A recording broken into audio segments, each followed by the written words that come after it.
Essas conversas aconteceram entre os procuradores do Brasil e os procuradores da Suíça, tá? Então vamos reforçar uns pontos aqui que são importantes. Primeira coisa, essas conversas aconteceram de forma ilegal. Isso a gente precisa deixar claro sempre, tá? Por quê? Porque o Brasil tem acordos de cooperação internacional com vários países do mundo no que tange o tal do combate à corrupção.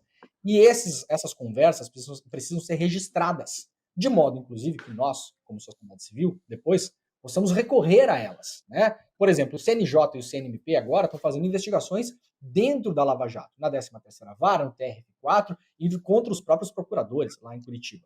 Eles jamais achariam essas conversas se elas não fossem publicadas, por exemplo, hoje aqui. Essas conversas que dizem a respeito a tal da operação spoofing. E essas conversas mostram uma troca ilegal de comunicação e informações entre os procuradores brasileiros e os procuradores suíços. No meio dessas conversas, há ali o Orlando Martello, que é um dos procuradores, fala claramente que o Moro está pressionando eles, procuradores, para extraditar esse cidadão brasileiro para o Brasil. Essa pressão é ilegal, ela não poderia existir, o juiz não poderia fazer uma pressão sobre os procuradores, justamente porque o juiz ele não é um investigador.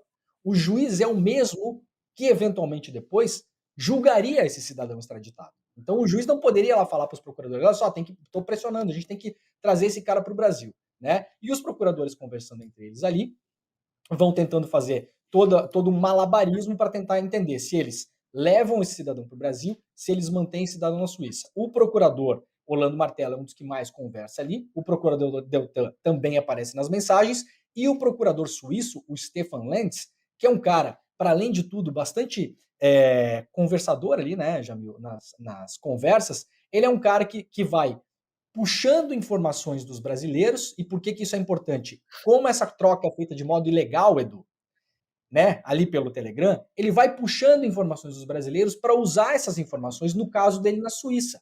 O que é que acontece depois? Dinheiro brasileiro, nosso dinheiro, vai parar em multas na Suíça com essa cooperação ilegal. Então, o dinheiro da Petrobras, o dinheiro da Odebrecht, a multa bilionária que a Petrobras pagou nos Estados Unidos de um caso de corrupção que aconteceu com dinheiro brasileiro, com uma empresa brasileira, onde, por exemplo, no acordo com a Odebrecht depois não foi envolvida a CGU, que é o órgão que tem, por decisão, cuidar do nosso dinheiro como brasileiros, a CGU que vai lá e fala, beleza, eu aceito esse acordo, ou não aceito.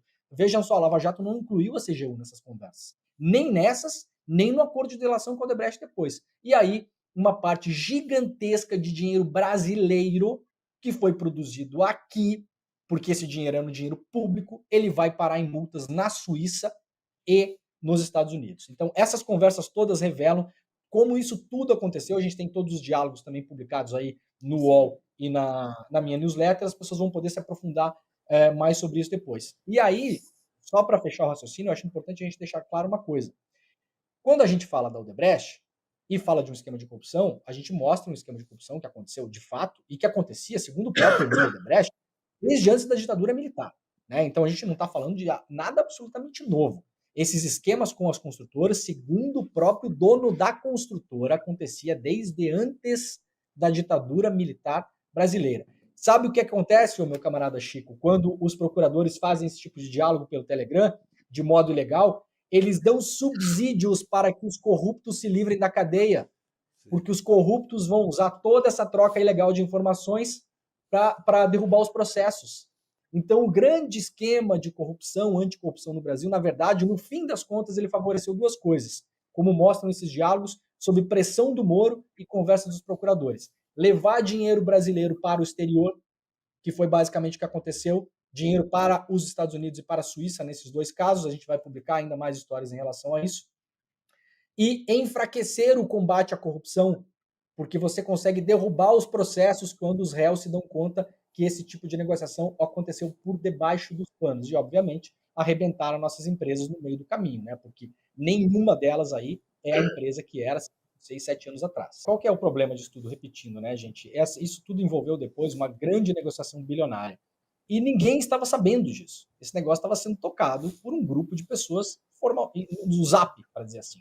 Então a gente não teve o envolvimento oficial e depois, quando as coisas foram oficializadas, de novo, na hora de fazer o acordo com o Odebrecht, a CGU não foi envolvida. Quem estava olhando para isso era o juiz Apio, que apesar do telefonema aquele amalucado, que não se sabe ainda se foi ele o que fez ou não, o juiz Apio era um cara que estava incomodando ali na 13ª vara, por quê? Porque ele estava olhando muito esse caso aqui, contestando o acordo de leniência que tinha sido feito entre o MPF e os Estados Unidos e os suíços também, porque, de novo, dinheiro brasileiro que voou para fora do Brasil, nosso dinheiro, e o cara estava lá olhando para isso e falando, gente, a CGU não participou desse negócio aqui.